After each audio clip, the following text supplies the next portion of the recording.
오늘 설교 제목은 구름기둥, 불기둥입니다. 우리가 믿음 생활할 때 가장 많이 드는 생각이 어떤 건가요? 대부분은 이런 생각을 가지고 계실 거예요. 과연 하나님은 살아계실까? 천국이 진짜 있기는 있는 걸까? 죽은 이후에 어떤 세계가 펼쳐지는 걸까? 하나님은 과연 나를 돕고 계시는가?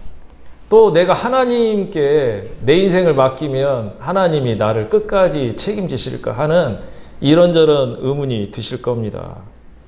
그런데 참 신기한 건 뭐냐면요. 예전에 하나님의 살아계심을 다 한 번씩 우리가 경험했다고 하는 겁니다.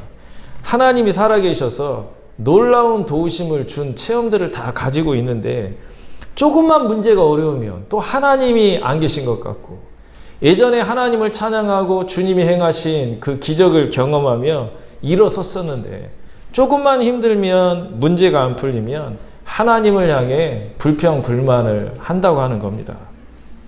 저만 그런 것이 아니고 여기 계신 분들 다 마찬가지죠. 그런데 여러분, 이것이 자연스러운 것이라고 생각하십니까? 잘 나갈 때는 하나님을 찬양하고 힘들면 좀 원망할 수도 있지. 하나님이 나를 돕는 것이 분명할 때는 하나님께 영광을 돌리다가도 내가 문제가 안 풀리면 좀 하나님 원망할 수도 있지. 이게 자연스러운 것이고 뭐 그냥 보통 사람들은 다 이렇게 산다고 생각하시나요? 그런데 여러분, 하나님은 이처럼 우리의 믿음이 왔다 갔다 하는 것을 결코 기뻐하시지 않는다는 겁니다. 믿음이 없는 것은 하나님 보실 때 당신의 권위와 능력에 대한 도전으로 받아들이신다고 하는 거예요. 출애굽기 말씀이 바로 그 내용을 담고 있어요. 오늘 말씀에 보니까 이스라엘 백성들이 하나님을 향해 불평, 불만을 쏟아놓습니다. 출애굽기 14장 10절에 보니까 바로가 가까이 올 때에 이스라엘 자손이 눈을 들어본즉 애굽 사람들이 자기들 뒤에 이른지라 이스라엘 자손이 심히 두려워하여 여호와께 부르짖고. 지금 어떤 일이 벌어졌냐면 하나님이 행하신 10가지 기적으로 인해 10가지 재앙으로 인해 이스라엘 백성들이 애굽을 탈출한 지금 그 상황이죠. 탈출할 때 빈손으로 나왔나요? 하나님의 약속대로 애굽 사람들이 준 은근 폐물을 갖고 나왔고 또 고센 지역에서 이스라엘 백성들이 가축을 길렀기 때문에 가축을 끌고 나왔고 애굽 사람들이 죽어나갈 때 하나님의 도우심으로 이스라엘 백성들은 죽음을 면했기 때문에 일가 친척들이 손에 손잡고 기쁜 마음으로 출애굽을 한 거 아닙니까? 그런데 하나님이 출애굽한 이스라엘 백성을 어디로 인도하셨죠? 홍해바다 앞으로 인도하신 거예요. 광야로 인도하시고 그래가지고 홍해바다 앞에 떡 이 이스라엘 백성들이 진을 치니까 장막을 치니까 이 이야기가 바로왕 귀에 들어간 거예요. 바로왕이 볼 때 저놈들 이제 죽으려고 지자리 죽을 자리 찾아갔구나 해서 애굽에 있는 모든 전차들 병거를 다 동원해가지고 쫓아오기 시작한 거예요. 다시 이놈들을 노예로 우리가 삼으리라. 우리를 애굽을 데려가는 자들은 다 죽이고 나머지는 노예로 삼겠다 하는 심사는 그 마음으로 쫓아온 겁니다. 그러니까 어떤 일이 지금 펼쳐진 겁니까? 앞에는 홍해바다예요. 뒤에는 누가 따라옵니까? 애굽의 군대가 쫓아오는 겁니다. 멀리서 모래 먼지가 이렇게 보이기 시작하더니 애국 군대가 이제 이스라엘 백성들 뒤에 나타나니까 난리가 나는 거예요. 이제 엄청난 공포가 이스라엘 진영에 이렇게 휘몰아치기 시작한 겁니다. 아까 14장 10절에 끝부분에 보니까 심히 두려워하여 여호와께 부르짖었다 그랬죠. 여기 부르짖었다는 어떤 걸까요? 하나님을 향해 기도했다는 뜻일까요? 하나님께 도움을 요청했다는 뜻입니까? 아니에요. 전후 문맥을 보니까 14장 11절에 그들이 또 모세에게 이르되 애굽에 매장지가 없어서 당신이 우리를 이끌어내어 이 광야에서 죽게 하느냐? 어찌하여 당신이 우리를 애굽에서 이끌어내어 우리에게 이같이 하느냐? 원망과 불평의 말을 쏟아놓기 시작하는 거예요. 그러니까 부르짖었다 이 말은 기도했다, 하나님을 향해 도움을 요청했다 이런 뜻이 아니고 울었다, 절망했다, 하나님을 원망했다, 하나님은 하나님의 능력을 의심하는 말들을 쏟아냈다 이겁니다. 이제 죽었다고 막 부르짖는 거예요. 막. 이제 우리 다 죽었다고 부르짖는 겁니다. 기도하는 것이 아니고 부르짖는 거예요. 계속 죽었다. 우리는 끝장났다. 내 삶은 소망이 없다. 근본적인 하나님과의 관계에 있어서 근본을 흔드는 불평을 해답니다. 여러분, 이건 결코 자연스러운 것이 아니에요. 하나님이 굉장히 싫어하는 겁니다. 신앙생활 할 때 누누이 말씀드리지만 입술만 잘 간직해도 신앙생활 반절은 접고 들어가는 거예요. 절대 사람들끼리 모여서 비난의 말, 원망의 말, 절망의 말 하면 안 됩니다. 좋은 얘기 하셔야 돼요. 집에 자기 남편에 대해서 좋은 말씀 하셔야 됩니다. 사람들 앞에서. 자기 아내에 대해서 좋은 말 하세요. 자기 아들과 딸에서 좋은 말 하세요. 목사님에 대해서 좋은 말 하세요. 교회에 대해서도 좋은 말 하셔야 합니다. 14장 12절에 보니까 이스라엘 백성들이 또 뭐라고 불평하냐면 우리가 애굽에서 당신에게 이른 말이 이것이 아니냐. 이르기를 우리를 내버려 두라. 우리가 애굽 사람을 섬길 것이라 하지 아니하더냐. 애굽 사람을 섬기는 것이 광야에서 죽는 것보다 낫겠노라. 무슨 말이죠? 내가 이스라엘 백성 그러는 거야. 모세에게. 네가 우리를 출애굽시키려 할 때마다 항상 우리가 했던 말이 뭐냐. 제발 우리 좀 내버려둬라 하지 않았냐. 노예로 그냥 살 테니까 가나안 땅이고 해방이고 뭐고 하나님의 선택된 민족이고 뭐고 다 필요 없다. 그냥 살 테니까 우리 건들지 말고 내버려두라 그랬는데 지금 이 꼴이 뭐냐. 이 얘기죠. 네 말 듣고 우리가 출애굽했다가 다 죽게 생겼다는 겁니다. 이 말은 무슨 뜻이죠? 하나님 믿기를 잘못했다. 신앙생활 하기를 잘못했다. 주의종 말씀 듣기를 내가 잘못했다. 잘못 선택했다. 하나님의 약속을 믿는 것을 내가 잘못했다. 이런 뜻 아닙니까? 여러분, 이게 자연스러운 겁니까? 하나님 보실 때에 지극히 큰 죄악임을 아셔야 합니다. 잘 나갈 때는 하나님 찬양하고 내 인생에 어려움이 좀 있으면 하나님 원망하고 그렇게 인생을 살아가는 건가요? 그렇지 않다는 겁니다. 원망은 더 큰 원망을 낳고 근본적인 원망, 하나님을 향한 원망, 하나님의 약속에 대한 불신을 쏟아놓게 된다고 하는 겁니다. 이스라엘 백성들은 부르짖어 하나님 원망하고 주의 종 모세를 원망합니다. 당장 코앞에 있는 어려운 문제 어떻게 해결하겠냐 이 말이죠. 앞에는 바다고 뒤에는 애국 군대가 쫓아오니 답이 없는 거 아닙니까? 사람들은 여기에서 기도를 선택하기보다는 대부분 뭘 선택합니까? 원망과 탄식과 절망의 말을 쏟아놓는다고 하는 것이에요. 자포자기 하는 거죠. 이게 이제 완전히 그 사람 죽어나가는 겁니다. 그런데 또 참 신기한 건 뭐냐면 이스라엘 백성들은 그렇게 하나님 원망하고 이스라엘 백성들은 그렇게 하나님 인도 따라 모세 인도 따라 광야로 나온 것을 그렇게 원망하는데 그런데 모세는 우리하고 다른 거예요. 똑같은 인간인데 모세는 전혀 다른 거죠. 모세는 어떻게 합니까? 오늘 말씀 출애굽기 14장 13절 한번 다 같이 크게 한번 읽어보겠어요. 시작. 모세가 백성에게 이르되 너희는 두려워하지 말고 가만히 서서 여호와께서 오늘 너희를 위하여 행하시는 구원을 보라. 너희가 오늘 본 애굽 사람을 영원히 다시 보지 아니하리라. 참 신기하죠. 자연스러운 인간은 힘들 때는 하나님 원망했다가 좋은 일 있으면 또 하나님 찬양하고 자연스러운 인간이죠. 이게 흔히 뭐 그럴 수도 있지 생각하지만 그러나 우리가 그렇게 말할 수 없는 이유가 무엇이냐면 우리와 똑같은 모세는 똑같은 육체를 가진 모세는 그렇게 하지 않았다는 거예요. 우리의 모델이 누가 돼야 합니까? 우리가 하나님 말씀을 묵상하고 우리가 예배 드릴 때 우리의 목표는 누가 돼야 됩니까? 우리의 모델은 누가 돼야 합니까? 자연스럽다고 하나님 원망하다가 찬양하다가 이리 왔다 저리 갔다 하는 자들이 우리의 모델입니까? 그렇지 않다고 하는 거죠. 바로 모세와 같은 믿음의 사람이 우리의 믿음의 모델이 되어야 한다고 하는 거죠. 이런 절망적인 상황에서도 모세는 뭐라고 고백합니까? 두려워하지 말라. 여호와께서 오늘 너희를 위하여 행하시는 구원을 보라, 이 얘기하는 거죠. 지금 이제 하나님이 역사하실 때라는 겁니다. 모세는 믿음의 말을 합니다. 그는 확신을 가지고 있어요. 두려워하지 말라. 오늘 너희를 위하여 행하시는, 따라서 해주세요. 오늘입니다. 잘 아셔야 돼요. 하나님은 오늘 기적을 행하시는 분이에요. 어려움이 있으면 며칠 전에 미리미리 구원 행하시면 얼마나 좋습니까? 그런데 하나님은 당일 오늘 문제를 해결하시는 분이시라는 거예요. 오늘까지 문제가 해결되면 안 되는데, 오늘까지 문제가 해결돼야만 하는데, 하나님은 오늘 바로 그 시간에 문제를 해결하시는 분이시라고 인내하면서 모세가 이스라엘 백성들에게 믿음을 가지라 이야기하는 겁니다. 모세는 두려움보다 소망을 선택하죠. 그는 하나님이 일하실 것을 믿습니다.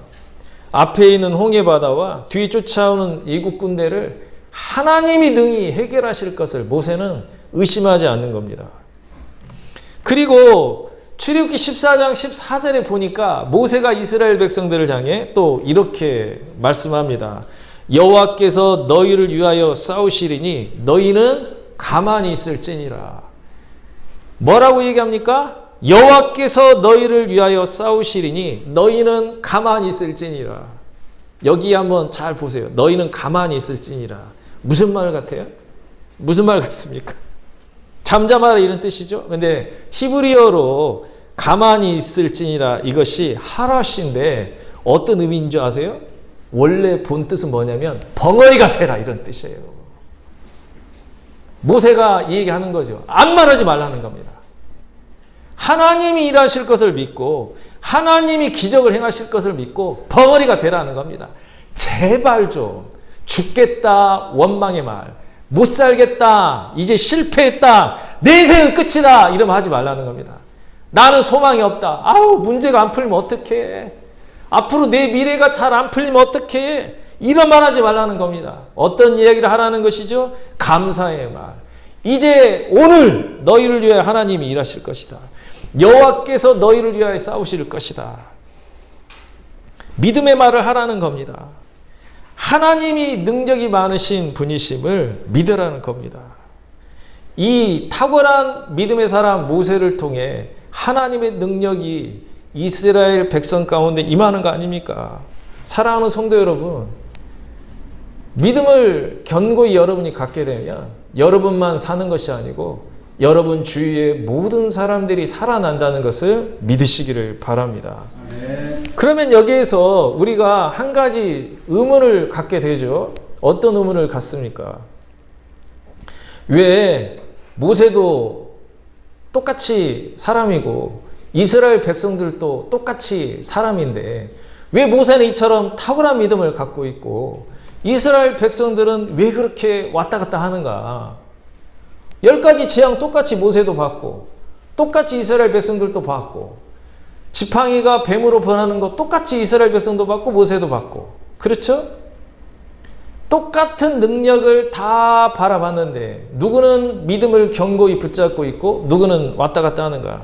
어떤 차이일 것 같습니까? 어떻게 해서 모세는 탁월한 믿음을 가졌을까요? 여러분, 믿음 없으면 죽습니다. 믿음 없으면 소망이 없는 거예요. 우리가 뭘 믿고 삽니까? 우리가 재물이 많습니까? 권력자가 우리를 돕습니까? 믿음 아니면 저와 여러분 아무것도 아니잖아요. 그럼 믿음을 가져야죠. 믿음으로 승부를 걸어야죠. 하나님의 도우심으로. 그러면 믿음은 도대체 어디에서 옵니까? 오늘 말씀 출애굽기 13장 21, 22절에 보니까 이렇게 기록이 되어 있어요. 여호와께서 그들 앞에서 가시며 낮에는 구름 기둥으로 그들의 길을 인도하시고 밤에는 불 기둥을 그들에게 비추사 낮이나 밤이나 진행하게 하시니 낮에는 구름 기둥 밤에는 불 기둥이 백성 앞에서 떠나지 아니하니라. 아멘. 여기 보니까요, 이스라엘 백성이 10가지 재앙이 하나님이 행하신 10가지 재앙으로 출애굽한 이후에 하나님이 광야로 인도하시고 홍해바다 앞에까지 인도하셨는데 출애굽할 때부터 놀라운 기적이 나타났어요. 어떤 기적이 나타났죠? 낮에는 무슨 기둥? 구름 기둥. 밤에는 불 기둥이 이스라엘 백성 앞에서 그들을 인도했다는 겁니다. 이스라엘 백성들이 출애굽하고 일상적으로 늘 경험했던 기적이 무엇이냐면 구름 기둥과 불 기둥이에요. 낮에는 구름 기둥이 그늘이 되어 주었고 밤에는 불 기둥이 난로가 되어 주어 가지고 하나님이 동행하셨어요. 이스라엘 백성이 출애굽한 이후에 홍해바다 앞에까지 구름 기둥 불 기둥이 항상 이스라엘 백성 앞에서 행하였다 이렇게 기록이 되어 있습니다. 어떤 증거죠? 하나님이 우리와 동행하신다는 증거. 여전히 하나님이 나를 사랑하신다는 증거 아닙니까? 그런데 이처럼 크고 놀랍고 귀한 은혜가 어느새 일상이 돼버리니까 이게 아무것도 아닌 게 되는 거예요. 모세는 그걸 바라보며 여전히 하나님의 능력이 나와 함께 하심을 믿는데 이스라엘 백성들은 여전히 구름 기둥과 불 기둥을 바라보면서도 어려운 일이 생기고 앞에는 홍해바다요, 예국 군대가 쫓아온다 하니까 원망과 불평과 절망의 말들을 쏟아놓는 거죠. 공기가 일상적인 겁니까? 예. 공기 없으면 못 사는데 일상적인 것이 되니까 아무것도 아닌 것처럼 생각하는 거죠. 여러분, 믿음의 친구들, 목사님들, 내 주위에 나를 위해 기도해 주는 가족들, 너무도 귀한 존재들인데 항상 일상적인 것이 돼버렸어요. 감사의 조건이 아니야. 그냥 그저 그런 것이 돼버렸어요. 교회도, 바람도, 그리고 이 나라의 안전함도 그냥 하나님의 크신 은혜인데 이게 어느새 일상이 되어버리니까 그저 그렇고 그런 것이 돼버린 거예요. 바로 이 차이인 거죠. 모세는 하나님이 행하신 구름 기둥과 불 기둥을 보면서 하나님의 살아계심을 여전히 붙잡고 그의 믿음을 견고히 지켰어요. 여러분, 믿음은 지키는 겁니다. 믿음을 지킬 때 그 믿음이 성장하게 돼 있어요. 처음에는 믿음을 지키는 거예요. 믿음을 모세는 잘 지켰어요. 구름 기둥, 불 기둥, 일상적인 것들, 내 주위에 흔하디 흔한 것이라 생각되는 하나님의 임재를 바라보며 모세는 하나님은 바다도 가르고 쫓아오는 애국 군대도 물리칠 것을 모세는 믿었다 하는 겁니다. 그러나 이스라엘 백성들은 구름 기둥과 불 기둥을 보면서도 하나님이 능력을 행하실 것을 믿지 않는 거예요. 이게 자연스러운 겁니까? 아니에요. 하나님이 보실 때 지극히 악한 겁니다. 제가 시골에서 목회하면서 교회를 건축할 때였습니다. 교회 건축할 때 제일 힘든 게 뭐냐면 내일 아니면 이제 토요일 날 작업이 끝나면 월요일 날 자재 살 돈을 통장에 넣어줘야 되고 일당을 미리 보내주어야 다 일이 진행이 됩니다. 그런데 어느 날 통장을 보니까 영원이에요. 영원. 교회 통장이 영원이더라고. 여러분, 통장에 영자 찍힌 적이 있으세요? 예? 그런 적 없으시죠? 아무리 못 살아도 영자 찍힌 적은 별로 없을 거예요. 영원입니다. 그러면 이제 저는 또 기도하죠. 뭐 알고 있는 게 어려울 때 기도하면 하나님 도와주신다는 거니까 기도합니다. 기도하면 마음 가운데 5만 가지 생각이 다 지나가요. 아휴, 내가 뭐 하려고 교회를 건축한다고 했던가. 고치면서 그냥 살지. 5만 가지 생각이 다 지나요. 그러다가 이제 하나님께 기도합니다. 주님 도와주세요. 물질이 부족합니다. 이러다가 이제 큰일 납니다. 그런데 이제 어느 날 또 전화가 따르릉 옵니다. 전화가 와요. 핸드폰 전화가 와요. 그러면은 어떤 생각으로 드시겠어요? 그때 하나님이 기도 응답하셔가지고 이 사람을 통해 나에게 물질을 주시려는가 보다. 얼른 전화를 받습니다. 그러면 이제 어느 아는 목사님이 전화를 하신 거예요. 아유, 김 목사님, 교회 건축하느라 너무너무 힘들지. 내가 기도할게. 힘내. 하고 끝. 더 이상 아무 말이 없는. 전화 끝. 예, 감사합니다. 그러고. 또 이제 몇 시간 있다가 전화가 또 이렇게 옵니다. 얼른 기다렸다가 전화를 받아요. 이번에도 아시는 집사님 한 분이 또 전화를 하신 거예요. 목사님, 드디어 이제 원하는 전화가 왔어요.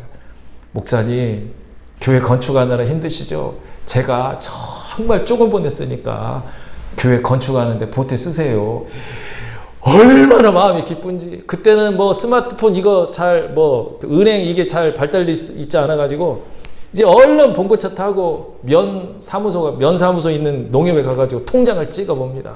통장을 딱 찍어보면 기대 만빵에서 찍어봤는데 어떤 때는 5만 원, 어떤 때는 10만 원 찍힌 거예요. 집으로 돌아오는 길에 5만 가지 생각이 또 드는 거예요. 이것 가지고 도대체 뭘 어떻게 하라는 걸까? 이게 무슨 도움이 될까? 이 작은 금액이 무슨 힘이 될까? 수백만 원이 지출돼야 되는데 내일이면. 그래서 공허한 마음으로 교회 돌아왔어요. 여러분, 목사라고 뭐 믿음이 뭐 하늘을 나는 듯 뭐 그렇게 독수리처럼 올라갈 것 같습니까?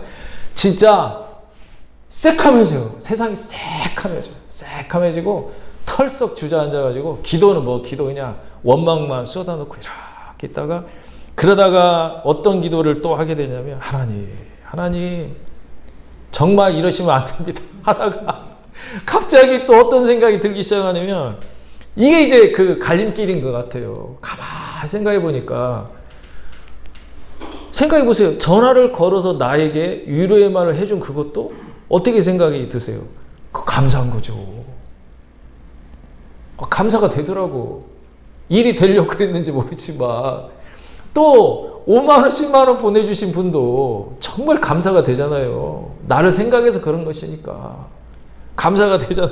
그래서 감사 그냥 억지로 뭐 아는 건 있으니까 뭐 절망보다는 믿음을 선택하고 아멘 주님 감사합니다 하고 이제 거의 포기하다시피 하고 기도를 마무리했는데 그날 저녁 주일날 저녁 때쯤 이제 석양 예배 마치고 있는데 제가 잘 아는 시골교회 어느 목사님 교회에서 일하시는 장로님 채소 가게 하시는 분이 찾아오신 거예요.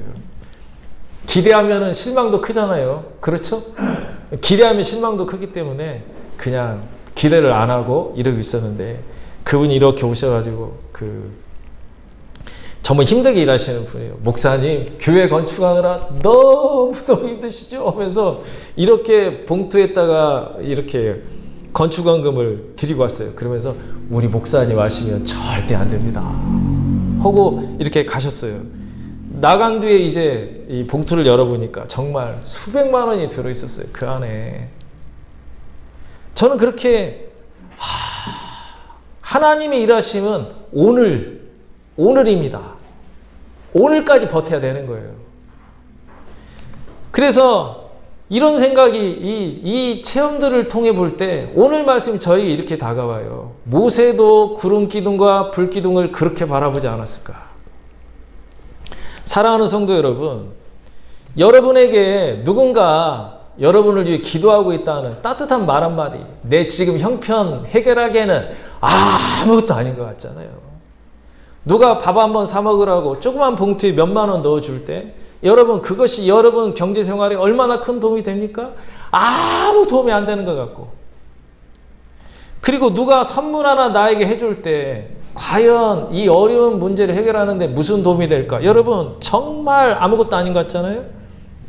여러분을 따뜻하게 맞아주는 교회 성도들, 목사님, 그리고 나의 가족들, 이 큰 문제를 해결하기에는 아무것도 아닌 것 같죠. 그러나 바로 이곳이 바로 이 지점이 바로 모세와 이스라엘 백성의 믿음을 결정하는 바로 그 지점이라고 하는 겁니다.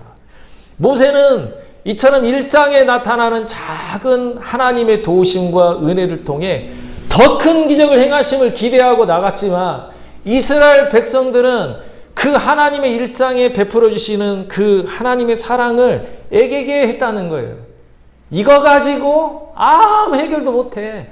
이거 아무것도 아니야. 이렇게 바라봤다고 하는 거죠. 그러나 모세는 어떻게 생각했습니까? 하나님이 동행하시는 작은 증거들을 통해 더 큰 하나님의 기적을 기대하고 믿었다고 하는 거예요. 여러분 이 믿음을 가지셔야 됩니다. 믿음을 결코 빼앗겨서는 안 돼요. 그래서 출애굽기 14장 13, 14절을 우리 한번 다 같이 다시 한번 읽어보겠습니다. 시작. 모세가 백성에게 이르되 너희는 두려워하지 말고 가만히 서서 여호와께서 오늘 너희를 위하여 행하시는 구원을 보라. 너희가 오늘 본 애굽 사람을 영원히 다시 보지 아니하리라. 여호와께서 너희를 위하여 싸우시리니 너희는 가만히 있을지니라. 모세의 믿음이 바로 저와 여러분의 믿음이 되어야 한다고 하는 겁니다. 예수님의 남동생 야고보가 있죠. 이 야고보가 쓴 신약의 서신이 뭡니까? 야고보서잖아요. 근데 야고보서에서 위대한 이스라엘의 선지자 한 명이 등장합니다. 누구죠? 엘리야 선지자. 엘리야에 대해서 다음과 같은 평가를 이 야고보가 합니다. 야고보서 5장 17, 18절에 보니까 엘리야는 우리와 성정이 같은 사람이로되 그가 비가 오지 않기를 간절히 기도한즉 3년 6개월 동안 땅에 비가 오지 아니하고 다시 기도하니 하늘이 비를 주고 땅이 열매를 맺었느니라. 여기 성정이 같은 사람이라 엘리야는 우리와 성정이 같다. 이 성정은 어떻게 번역이 되냐면 똑같은 육체, 똑같은 본성을 갖고 있다. 이렇게 해석할 수가 있어요. 우리와 하나 다르지 않다는 겁니다. 우리와 똑같은 욕망, 우리와 똑같은 연약함, 우리와 똑같은 육체를 가지고 있는 사람이라는 겁니다. 그런데 우리와 똑같이 성정이 같은 이 엘리야 선지자가 그가 믿음을 가지고 기도했을 때 3년 6개월 동안 북이스라엘에 비가 내리지 않았다는 겁니다. 다시 그가 하나님의 인도 따라 믿음으로 기도할 때 하늘에서 비가 3년 6개월 만에 쏟아졌다는 겁니다. 이 엘리야는 놀라운 믿음의 사람이에요. 그는 하늘에서 불을 떨어뜨렸어요. 수많은 이방 선지자들과 대결하여 이긴 사람입니다. 그는 죽은 자도 살렸어요. 그런데 이처럼 놀라운 믿음이 어디에서부터 준비되었을까요? 성도 여러분, 엘리야의 삶을 보니까 참 엘리야도 이 비참한 인생을 살았어요. 열왕기상 17장 5절부터 6절에 보니까 엘리야의 초기 믿음의 생활이 이렇게 기록되어 있어요. 그가 여호와의 말씀과 같이 하여 곧 가서 요단 앞 그리시네가에 머물매 까마귀들이 아침에도 떡과 고기를 저녁에도 떡과 고기를 가져왔고 그가 시냇물을 마셨으나. 위대한 믿음의 사람 엘리야가 어디에서부터 믿음을 준비했습니까? 까마귀가 빵과 고기를 물어다 주는 인생. 여러분 좀 약간 이 부분이 좀 그렇게 멋진 장면으로 보입니까? 시냇물을 마시면서 까마귀가 보내주는 떡과 고기를 먹는 이 장면이 조금은 낭만적으로 보이시나요? 비참한 거죠, 이거. 까마귀가 물어다 주면 얼마나 물어다 주겠어요. 생계를 유지하는 정도의 식량을 공급하고 있는 거죠. 그런데 까마귀를 통해 물질을 공급받는 엘리야가 하나님의 능력을 의심하지 않았다는 거예요. 하나님의 도우심을 여전히, 하나님이 나와 동행하고 계심을 여전히 믿고 감사했다고 하는 겁니다. 이것만으로 끝나면 오직 좋겠어요? 그런데 열왕기상 17장 9절 10절에 보니까 더 비참한 엘리야의 삶이 펼쳐집니다. 너는 일어나 시돈에 속한 사르밧으로 가서 거기 머물라. 내가 그곳 과부에게 명령하여 내게 음식을 주게 하였느니라. 그가 일어나 사르밧으로 가서 성문에 이를 때에 한 과부가 그곳에서 나뭇가지를 줍는지라. 이에 불러 이르되 청하건대 그릇에 물을 조금 가져다가 내가 마시게 하라. 여기 보니까 시돈은 어떤 땅이죠? 이방 나라입니다. 지금의 레바논 땅이에요. 이방 여잔데 누구에게? 과부에게. 오늘 먹고 굶어 죽으리라. 식량이 하나도 없는 과부에게 하나님 보내셔가지고 뭐라고 얘기하시냐면 이 과부를 통해 너의 생계를 유지하라 이렇게 얘기하시는 거예요. 엘리야가 하나님의 동행하심을 의심했습니까? 의심하지 않았습니까? 의심하지 않았어요. 남자로서 자존심이 무지무지 상하지 않았을까요? 가난한 과부에게, 그것도 이방 여자에게 끼니를 이렇게 책임져 달라고 찾아가는, 낭만적입니까? 이 장면이? 얼마나 비참합니까? 문제는 까마귀가 가져다 주는 식량을 먹고 과부가 자기에게 주는 식량을 공급받으면서 하나님은 여전히 엘리야와 동행하는, 이 하나님이 여전히 엘리야를 사랑하신다는 것을 엘리야가 믿었다고 하는 겁니다. 이게 무슨 도움이 됩니까? 하나님, 이게 무슨 이 문제 해결에 최선이 됩니까? 이렇게 이야기하지 않고 엘리야 선지자는 하나님의 동행하심과 하나님이 자기를 사랑하심을 일상의 작은 구름 기둥과 불 기둥을 통해 믿었다고 하는 거예요. 여러분 지금 교회에 나오셨어요. 교회 공동체 안에 있습니다. 여러분을 위해 기도하는 주의 종이 있고 여러분을 격려하고 때로 기도하고 또 돕는 그런 믿음의 성도들이 바로 여러분 옆에 계십니다. 항상 나의 편인 내 가족들이 여전히 우리 주위에 있습니다. 그래도 밥은 굶지 않는다는 것. 그래도 우리가 길거리를 밤에 돌아다닐 수 있는 이 평화와 또 이 치안. 여러분, 이걸 볼 때 우리가 무엇을 느껴야 합니까? 이 코로나로 굉장히 힘들지만 그래도 어느 정도 삶을 영위할 수 있는 환경은 우리가 지금 느끼고 있지 않습니까? 이처럼 구름 기둥과 불 기둥을 당연한 것으로 내 삶에 별 볼 일 없는 것으로 우리가 바라보지 말아야 한다고 하는 겁니다. 우리는 하나님의 임재를 항상 믿고 나아갈 때에 하나님의 동행하심을 믿고 나아갈 때 놀라운 기적을 행하실 것을 우리가 확신해야 한다고 하는 겁니다. 마태복음 14장 16절에 예수님이 제자들에게 이렇게 이야기하시죠. 예수께서 이르시되 갈 것 없다. 너희가 먹을 것을 주라. 예수님을 따르는 수많은 사람들이 빈들에서 밥을 못 먹고 있자 예수님이 제자에게 말씀하셨어요. 너희가 그들에게 먹을 것을 주라는 겁니다. 남자만 5,000명인데 먹을 것을 주라 이야기하니까 제자들이 그냥 빡쳐버린 거죠. 머리가 황당하니까 갑자기 아니 수많은 남자만 5,000명인데 이들에게 어떻게 먹을 걸 주라고 하나.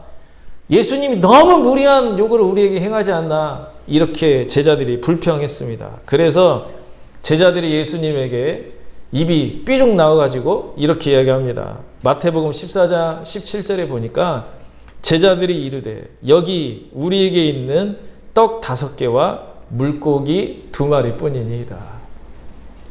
제자들이 주님께 항의하듯 이처럼 얘기하는 거죠. 내가 가진 것, 우리 제자들이 갖고 있는 것은 5병이어밖에 없습니다. 예수님. 이것 가지고 문제를 어떻게 해결해요? 내 삶에 이런 문제를 결코 이것 갖고는 해결 못합니다. 그런데 이 지점이 바로 예수님의 믿음과 제자들의 믿음에 바로 차이가 나는 것이라고 하는 겁니다. 예수님은 어떻게 하셨나요?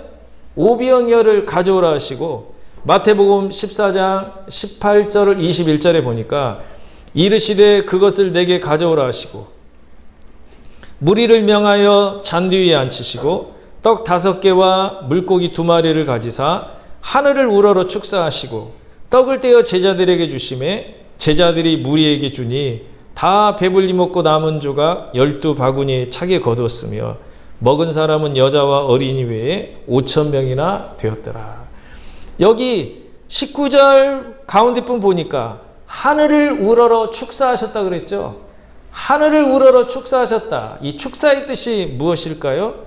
축사의 뜻은 무엇이냐면 하나님을 향해 감사의 기도를 드렸다는 뜻입니다. 축사의 뜻은 하나님을 찬양했다는 겁니다. 하나님께 감사했다는 거예요.